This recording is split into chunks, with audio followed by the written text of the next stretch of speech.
Assalamualaikum warahmatullahi wabarakatuh. Ketemu lagi dengan Kak Furkan di channel Arif Furkan.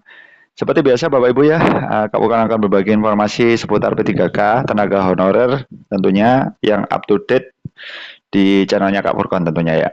Bagaimana kabar Bapak Ibu? Semoga senantiasa diberikan kesehatan dan diberikan kelancaran dalam segala aktivitasnya. Oke, langsung saja kita ke informasinya Bapak Ibu, nggak pakai lama. Ini ada informasi terbaru dari nusa2.com ya Bapak Ibu ya, nusabali.com. Di sini ada kabar yang kurang menggembirakan Bapak Ibu ya. Ribuan peserta seleksi P3K 2024 tahap 2 berebut sisa formasi tahap 1. Nah, jadi ini memang formasinya itu sangat minim Bapak Ibu ya. Jadi terjadi perebutan formasi ya. Jadi tahap 2 ini sisa di tahap 1 itu akan diperebutkan untuk teman-teman yang tes di P3K tahap 2 6 Februari hari ini Bapak Ibu ya. Dari sini Bapak Ibu bisa perhatikan bahwa kalau peserta seleksi P3K tahap 1 yang belum dapat formasi dan diusulkan di tahap 2 tidak ikut tes lagi, mereka dapat prioritas. Panitia Seleksi Pegawai Pemerintah dengan Perjanjian Kerja atau P3K Kabupaten Buleleng saat ini sedang memproses seleksi tahap 2 Bapak Ibu ya. Proses seleksi tahap 2 ini dibuka setelah seleksi tahap 1 tuntas pada awal Januari lalu. Bahkan penjaringan pegawai pemerintah non-ASN tahap 2 memperebutkan sisa formasi yang belum terisi di P3K tahap 1. Nah, tentunya Bapak Ibu bisa perhatikan untuk Bali, Pemkab Buleleng ini dapat dalam pengangkatan status tenaga non-ASN di lingkup Pemkab Buleleng mendapatkan formasi sebanyak 4.124. Bahkan ribuan formasi ini terdiri atas 100 formasi P3K guru, 119 formasi P3K nakes, dan 3.900 teknis. Lah, formasi ini itu awalnya diperuntukkan untuk tenaga non-ASN yang sudah masuk database BKN Bapak Ibu ya tahun 2022 lalu. Namun, pada seleksi tahap 1 ada 3.850 peserta yang memenuhi syarat untuk mengikuti seleksi.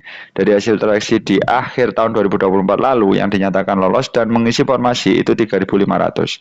Sehingga masih ada sisa formasi kosong sebanyak 538 yang akan diperebutkan di P3K tahap 2. Seperti itu. Nah, di sini sudah ada keterangan Bapak Ibu ya. Seleksi tahap 2 ini sesuai Permen PAN dapat diikuti oleh tenaga non-ASN yang bekerja di pemerintahan dan aktif berturut-turut minimal 2 tahun terakhir. Yang dibuktikan dengan SK atau surat keputusan atau surat perjanjian kerjasama setelah ditutup pendaftaran 20 Januari lalu pesertanya 2.000 orang di Buleleng ini. Dan tentunya, namun dalam proses seleksi P3K tahap 2 Pansel bertugas untuk menyelesaikan tenaga honorer K2, tenaga non-ASN, beserta seleksi tahap 1 yang belum dapat mengisi formasi jumlahnya 264 orang. Dengan status kelulusan R2 R3, mereka akan mendapatkan prioritas untuk mengisi di 538 formasi yang kosong. Dan kondisi ini tentunya peserta seleksi tahap 2 ini dengan masa kerja 2 tahun terakhir hanya berpeluang merebut 274 yang tersisa saja Bapak Ibu ya. Itu sesuai dengan regulasi memang honor database BKN itu menempati prioritas yang atas seperti itu.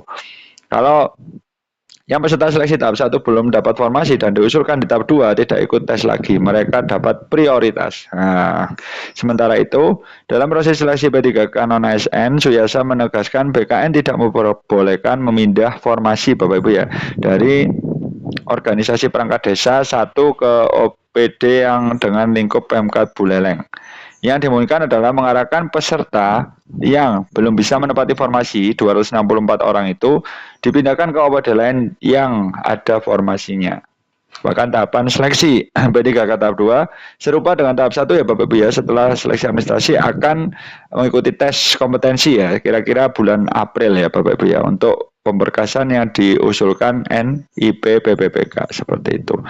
Jadi memang regulasinya seperti itu. Jadi teman-teman nanti berebut sisa formasi di tahap 1. Tapi ini ya tetap semangat, masih ada peluang untuk menjadi ASN tahun ini. Seperti itu.